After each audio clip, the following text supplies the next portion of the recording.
E falando na comissão, foi adiada mais uma vez a votação do projeto de lei que concede anistia aos presos pelos ataques em 8 de janeiro. Hoje houve uma nova tentativa na comissão, mas a análise ficou para outubro. É sobre isso que nós vamos conversar agora, ao vivo, com o deputado federal Rodrigo Valadares. Ele está chegando aqui para conversar conosco, é o relator do texto, tá, gente? Na Comissão de Constituição e Justiça da Câmara. Deputado, obrigado, em primeiro lugar, pela atenção, por nos atender aqui no Jornal da Oeste. Bem-vindo, boa tarde.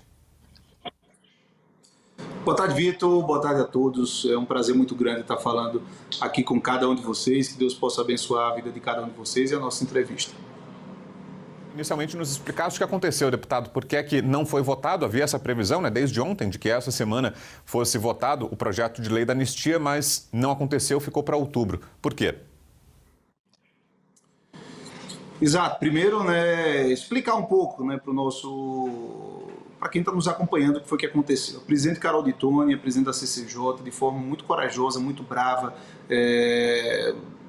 só ela e Deus sabe as ameaças que ela vem sofrendo, sabe as retaliações que ela vem sofrendo, e a Carol de Tone colocou como pauta única na CCJ, no dia de ontem, o nosso relatório do PL da anistia para o dia 8 de janeiro. A nossa expectativa era que a gente pudesse ler o relatório no dia de ontem e votar o relatório no dia de ontem.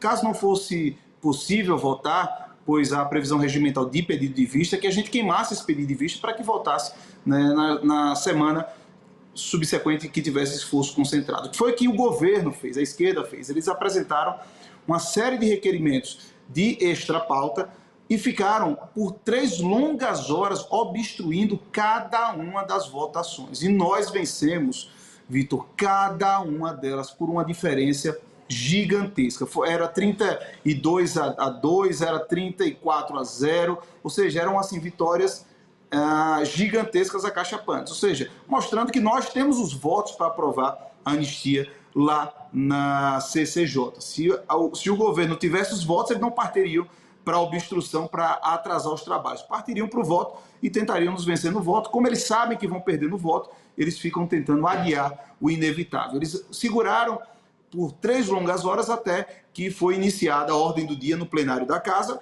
Quando inicia a ordem do dia, regimentalmente, todas as comissões têm que ser encerradas, as comissões caem. Colocamos hoje novamente um extra pauta e o governo mais uma vez dizendo que iria obstruir, queria criar confusão, e houveram modificações na composição de alguns partidos na comissão, deputados que tiveram que voltar para suas bases, ou seja, um esforço grande do governo para tentar que não fosse votado hoje mais uma vez. Então, estrategicamente, nós estamos voltando com o nosso relatório para outubro, ou seja, logo após o primeiro turno das eleições, e a expectativa é que realmente a gente consiga, claro que a gente sabe que vai ter que ter obstrução, mas que a gente consiga vencer os quitos de obstrução e ler o relatório e votar e aprovar a anistia na CCJ para os presos do dia 8. Deputado, e exatamente o que é que prevê o texto, e especialmente para os réus do 8 de janeiro? Como é que ficaria a situação deles caso aprovada essa proposta de relatoria do senhor? As penas seriam anuladas? Ou seja, quem está preso hoje, quem está atrás das grades, seria imediatamente colocado em liberdade? As pessoas que estão sujeitas a outras medidas alternativas, ou mesmo a prisões domiciliares, ficariam também livres dessa punição? O que é que aconteceria e em que tempo se dariam essas mudanças? O fim, a extinção dessas penalidades todas? Perfeito, Vitor. De forma muito resumida e breve, é anistia ampla, geral e restrita, ou seja, todas aquelas pessoas que estão condenadas ou irão ser condenadas ou foram condenadas por atos em relação ao dia 8 de janeiro estariam anistiadas das suas penas e das suas multas. As pessoas que tiveram, tanto no dia 8 de janeiro, quanto os fatos imediatamente anteriores e imediatamente subsequentes que tenham correlação. Por que a gente colocou isso? Porque tiveram pessoas que foram presas dia 9. Tem pessoas sendo investigadas por financiar ou estimular acampamentos ou estimular a invasão nos dias anteriores. Mas tem que haver correlação com o dia 8. Existiam outros projetos que tinham um lapso temporal maior, desde o início do do final do segundo turno. Nós restringimos para o dia 8 para que a gente possa diminuir a tensão do debate e realmente focar no 8 de janeiro. Então, estaria anistiado essas pessoas, anistiado multas, etc. E também a gente faz modificações, Vitor, na Lei de Segurança Nacional, que foi o que embasou as condenações de 17 e 18 anos, essas condenações enormes que a gente está vendo, porque foi de maneira, numa interpretação extremamente extensiva e, no nosso ver, muito errada. Essas pessoas, pela baderna, foram enquadradas dentro da Lei de Segurança Nacional e acusadas de 2 crimes, que era a abolição violenta do Estado Democrático de Direito e golpe de Estado, que é bis e idem, porque a tipicidade é a mesma. Mas a gente faz essas alterações na Lei de Segurança Nacional, inclusive prevendo habeas corpus, por exemplo, para decisões do Supremo Tribunal Federal, que hoje não existe.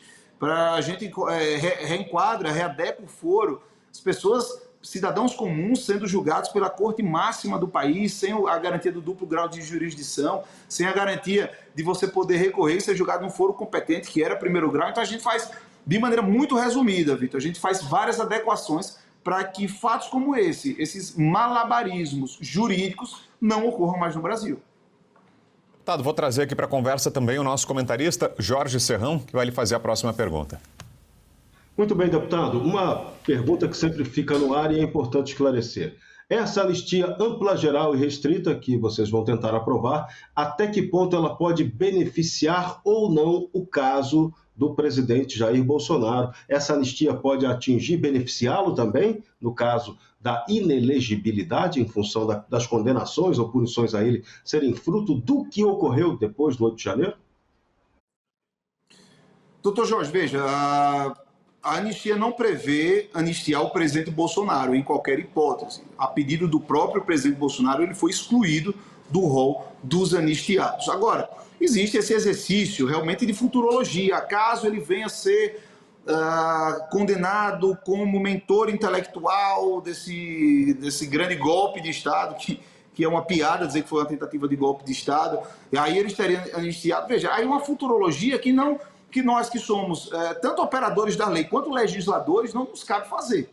O que nos cabe fazer é a anistia do fato concreto, que é o que nós estamos fazendo. Eu, sinceramente, doutor, não acredito que o presidente Bolsonaro seja condenado no limite por essa excrescência jurídica, dizer que ele foi o mentor intelectual de uma tentativa de golpe de Estado. Agora, a gente não tem poder para prever todos os desdobramentos de uma anistia aprovada pelo Congresso Nacional. A gente tentou deixar de maneira mais clara possível. Agora, existem interpretações e fatos que podem ser alcançados, e aí realmente a gente não tem poder sobre isso. Agora, o que eu posso dizer de maneira muito clara é que o próprio presidente Bolsonaro que foi que nos pediu para que ele estivesse fora do rol dos anistiados em relação a direitos políticos e outras penas, pedido do presidente que ele estivesse fora desse rol.